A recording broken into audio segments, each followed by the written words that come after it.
Health is a fundamental human right. Simply being born should guarantee us all the right to a minimum baseline of health and healthcare. But we all know that's not really the case. While some health-related decisions are in our hands, like taking our medicines or exercising, these decisions are also shaped by decisions that other people make, like if the medicines are affordable, or if there are safe parks nearby to exercise in. So, how does public health fit into all this? Let's start with a basic question. What is public health? At its core, public health is all about preventing disease and improving health. Picture a cliff with a whole bunch of people lined up near the edge. Going over the cliff means that you get an illness or an injury. Hitting the ground means that you're in a bad situation or really sick. Obviously, no one wants to go over the edge. But if they do, we hope there's something at the bottom to catch them before they hit the ground. Now, an ambulance waiting at the bottom of the cliff is the medical system, with doctors, nurses, and hospitals. They're ready to treat each person after they've already hit the ground. Imagine, though, if there was a net halfway during the fall to catch you, or even right at the edge of the cliff. It would prevent people from needing the hospital, or even from getting sick in the first place. In fact, these so-called nets prevent a lot of people from going over the edge at once, rather than fixing each person after they've hit the ground. These nets are where public health works. Like the nets that catch people from going over the cliff, public health works to prevent people from getting diseases and falling ill. Because it works at this higher level than the ambulance, or the medical system, public health can prevent more people from getting sick through a single intervention while spending less money. After all, a net is cheaper than an ambulance, no? So, how does public health actually do this?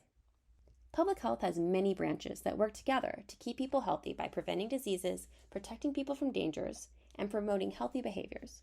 One of the branches, the epidemiology branch, studies how people get diseases and how to prevent that from happening. People in this branch study both infectious diseases, like the flu and how sneezing and coughing spread the flu between people, and non-infectious diseases, like high blood pressure and why people who smoke or have a lot of stress have higher blood pressures. Another branch, the environmental health branch, protects people by studying how chemicals in the environment affect health. Environmental health has scored some big victories, such as banning lead from paints and pipes and passing regulations to lower air pollution across the country.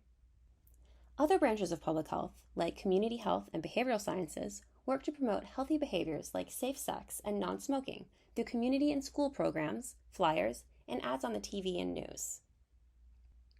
Many other branches of public health deal with almost any health topic, including wellness, mental health, and sexual and reproductive health, to name a few.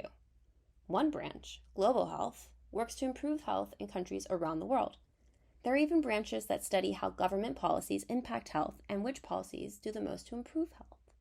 None of these branches stand alone. They all share the work of protecting people, preventing diseases, and promoting healthy behaviors. Through all these branches, public health affects almost every aspect of life and works to preserve people's health as much as possible. So, where do we find all of these branches? And who does the work? Since public health affects almost every part of life, all sorts of groups of people do public health work at many different levels. Your neighborhood restaurant that has a grade A from the Department of Health is doing public health work to lower the risk of foodborne illnesses like salmonella. Local and state health departments, as well as the Center for Disease Control and Prevention, the CDC, work to track disease outbreaks, do education campaigns, and sometimes set up health clinics. Local religious groups can do important public health work through fostering a community and providing a space for mental and spiritual wellness. National agencies, like the Food and Drug Administration, the FDA, and the Environmental Protection Agency, the EPA, work to protect health by making sure that food items are safe, drugs and medicines work as companies say they do, and by making sure that our environments are free of chemicals like lead and arsenic that can harm our health. At the international level, the World Health Organization, WHO, works with countries to monitor infectious diseases and set health priorities. In addition to all these official organizations, community groups and advocates do important public health work by advocating for resources for their communities and bringing community issues to the attention of elected officials and health departments. There's a good chance that your job is important to public health too. In the next sections, we will explore everyday public health interventions, how public health got started in the U.S., the differences between public health and medicine, and how public health is practiced.